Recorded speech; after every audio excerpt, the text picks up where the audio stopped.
Hey guys, my name is Haley and I have a wrap up that I need to do that I should have done like a month and a half ago. So I'm just gonna jump right into it because there's quite honestly a lot of books. These are all the books that I read in like the last 2 months, and I didn't read for like 2 weeks in June, so it feels like forever ago that I read some of these, so I might not have that much to say.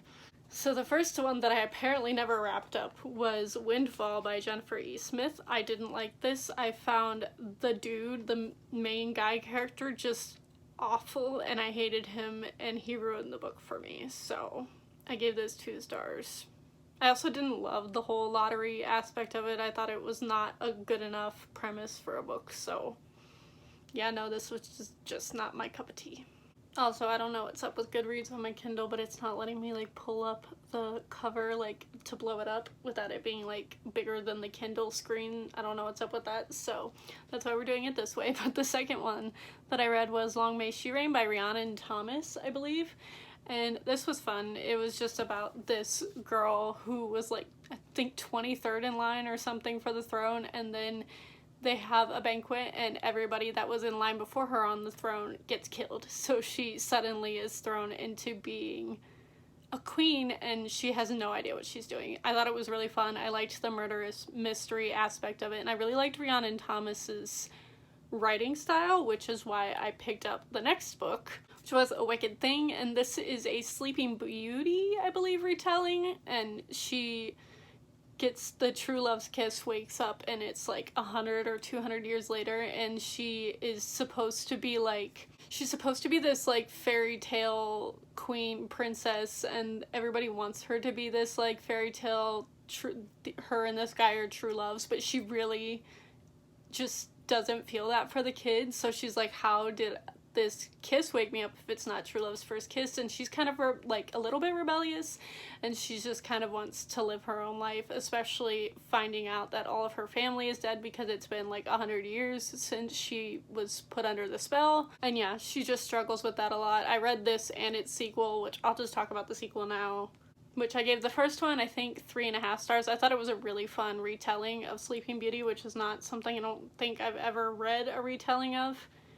And then the second one was called A Kingdom of Ashes. This one was not as good. All the things that I liked about the first book just didn't happen in the second book. So she was like on the run, and I was just not a fan of the direction that the book went. But it was only a duology, so it was fine. I gave this one 2 stars, first one 3.5.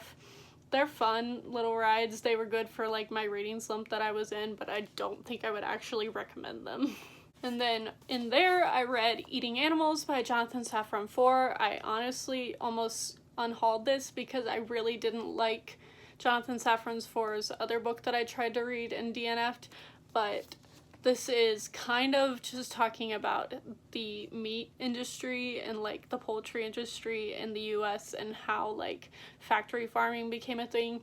It's very hard to read. It's really gross. Like, I literally couldn't eat meat for a couple days afterwards just because it grossed me out, but like, it's very disturbing. It does change your like view on stuff a lot. I know a lot of people became vegans because of this book, which I have not taken that step. I don't know if I will, but it is very informative and I'm glad that I read it. I gave it 4 stars.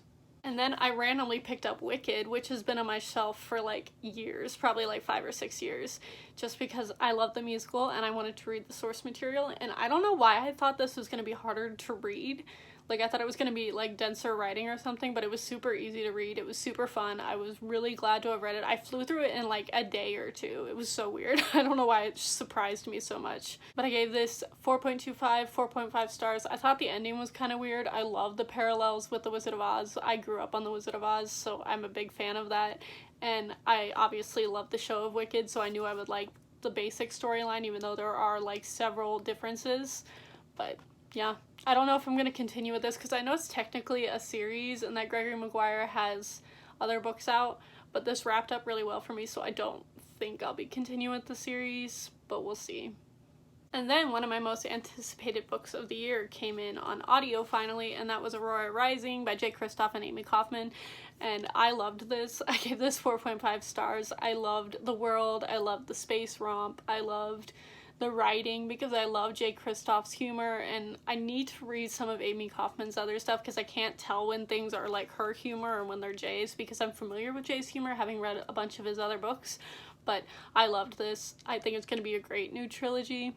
It was really fun. It was really alien oriented. It's probably going to be one of my favorite books of the year. I know I'm not like expanding upon it right now because my brain is just not here today and it's been like almost 2 months since I read this, so yeah, I really enjoyed it. Definitely recommend. I think people might like it a little bit less than Illuminate. I don't think it has the like file concept. If it does, I listened to it on audiobook, so if it does, I wasn't aware. So maybe the physical edition is way cooler than the audio, but I really like the audio. It was really well done. And then I picked up what is currently my favorite book of the year, which also apparently is Kate's favorite book of the year, so surprise to both of us because she was the one that recommended it to me, but that is The Luminous Dead by Caitlin Starling. I flippin' love this. I flew through it in like a day. It's about this girl who is on this planet and you get paid a lot of money to be a miner basically and to go down into the earth and like retrieve things, and she gets this job, and she normally in this situation you would have a team of people like talking to you and making sure you're going in the right direction and like leading you to places in the tunnels, but she discovers that there's only one girl that's in charge of her mission and she thinks it's really weird. And also there's this overarching threat of these things called tunnelers, which are like giant worms, basically snake monsters, and you can't really like predict where they're gonna be. So there's at any point could be this giant monster that could just swoop in and kill you. And this is told also with the background story of the other woman that is helping to guide her, and I just loved it. It's such a fun thriller.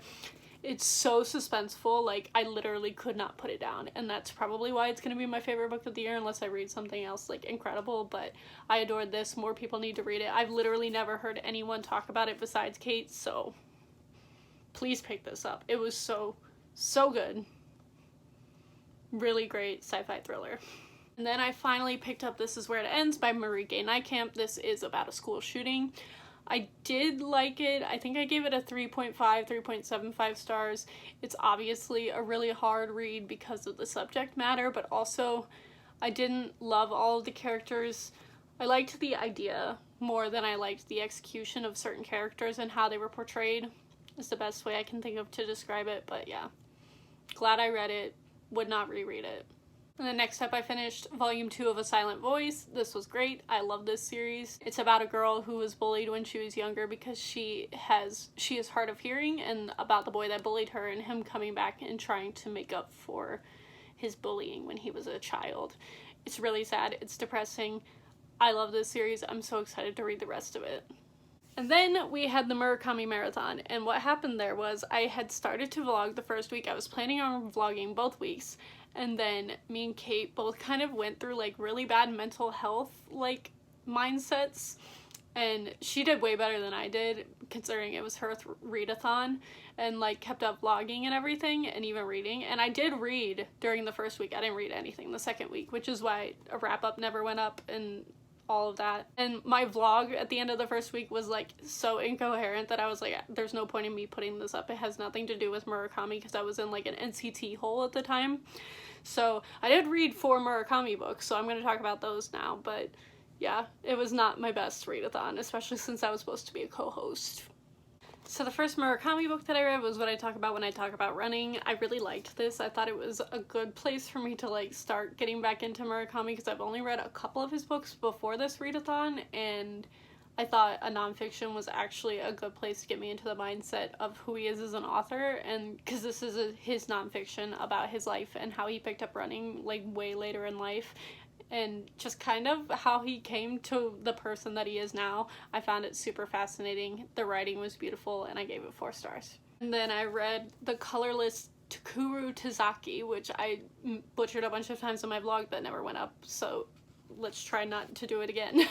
But It's a story about this guy whose friends just kind of suddenly decide not to speak to him anymore, and they all decided all at once, and he doesn't know why, and he hasn't known for like his entire adult life. And then in true Murakami fashion, he meets some mysterious woman who tells him that he should go back and confront his past so that he can get over it, basically. And I liked this up until like the halfway point, which was when the big reveal happened of why his friend stopped talking to him. And I don't know if it was supposed to be like so out there that you're like, why did this happen? But it was confusing, not in that I didn't understand it, but confusing in that I thought it was gonna be something way more mysterious than it was, and it was just kind of like, oh, that's not at all where I thought this was leading to, so it kind of threw me off for the rest of the book, and I didn't particularly like the second half. So yeah, I think I settled on giving this like a 3.25 stars. It probably would have been a little bit higher if that reveal had been different, but I just really didn't like it for some reason. The next one I picked up was The Strange Library, which is his children's book, and I actually really loved this one. I gave it 4 stars, probably even like a 4.25 stars. It's super weird. It's super bizarre, like even for Murakami it's very bizarre, and it's probably, I would consider it whimsical, but like dark whimsical, if that makes any sense. Like it's just so out there, and you can't even try to make sense of anything because it's not gonna make sense, because that's just the type of story that it is. But I loved it. I thought it was really fun. Then I picked up After Dark, which was the buddy read book, which turned out to be my favorite of the readathon, and probably is going to be my favorite of Murakami's books because I adored this. I gave it a 4.75 stars only because like little things kind of irked me, but I loved the like omniscient narrator kind of thing that was going on in the beginning. I really liked the different like situations that our characters got put in. I loved the portions of the book that were told from like almost a camera point of view, is how I interpreted it when I was reading it, of this girl that's sleeping on her bed and the TV screen. That was so creepy to me, and like from the first scene that happened in, I was like just sold. As Kate and several other people mentioned, the boy main character in this is so obnoxious, so he's probably what brought down the half star, but other than that, I love this. This was right up my alley. Very like Twilight Zone narrator vibes, if that makes any sense to you guys, but I adored it. It's gonna be on my favorites of the year. It was so good, and I'm so glad to have found another Murakami that I like loved, because I had just read a couple that I was like meh about, so I am gonna continue reading his works eventually. And then I didn't read anything for like 2 entire weeks and just stayed in my NCT hole, and then randomly picked up Guys Are Waffles, Girls Are Spaghetti, which this is technically Christian nonfiction, which I plan to do in a separate video of the ones that I've read this year, but I decided to throw this one in here because I felt like this is more of a anybody can read it, even if there are Christian themes, and it's just the ideas of how differently guys and girls' brains works, and that guys can compartmentalize things in their little waffle squares, and that with girls it's more like spaghetti because everything, like emotions and logic and everything, is all interconnected in there. And this was super relatable, so I really liked it. It's definitely meant for like a younger age group, probably like middle school or older teens, like high school. I think this would be really fun to give to like middle school and high school like kids in a youth group, and very helpful because it helps make sense of why people act the way they do and how their brains are wired. But I really enjoyed this, and I gave it 4 stars. And then most recently, Recursion came in on audio finally, which was another one of my most anticipated books of the year, and I gave it a 4.5 stars, I believe. It might be more of a 4.25 because I really loved the first half of this book and like the sci-fi elements and the time travel idea almost, but I felt like we got our explanation way too quickly of what was happening, which is not something that normally happens in thrillers. I don't know what Blake Crouch was thinking giving us like the answers so early. I don't know if it was just because it would make the second half of the book make more sense or what, but the second half of the book almost had like an insta-love feel that I just really viscerally did not like. So I kind of struggled. I really like his writing. I think his writing has improved, but I don't know what was up with that relationship insta-love thing in the second half of the book. And that definitely brought it down for me, because I was like reorganizing my shelves as I was listening to the rest of this book, and I was like, what is going on? Like, did I miss something? But no, it was just Insta Love. So, not my favorite, but a solid book of Blake Crouch's that I'm gonna continue to read because I've loved like all of his books that I have read. So yeah, those are all of the books that I've read recently. Thank you all for watching, and I will see all of you guys next time if I ever come out of my reading slump.